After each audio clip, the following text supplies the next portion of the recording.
Sunday ngayon ay nagliwaliw ako, kasama ko ang aking mga co-teachers. Narito kami ngayon sa Maalu Spring Resort, sa Maalu, Huban, Sorsogon. Kung yung napapansin, napakalinaw ng tubig at napakalamig nito. So mayroon itong mga cottages din na pinauupahan para doon sa mga nais mag-upa ng cottage. At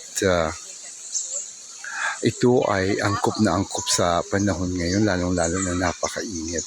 Kaya nga nagpasya akong sumama kasi sabi ko napakainit sa boarding house at gusto kong makalasap ng lamig o yung natural na lamig na mula sa ating kaligasan.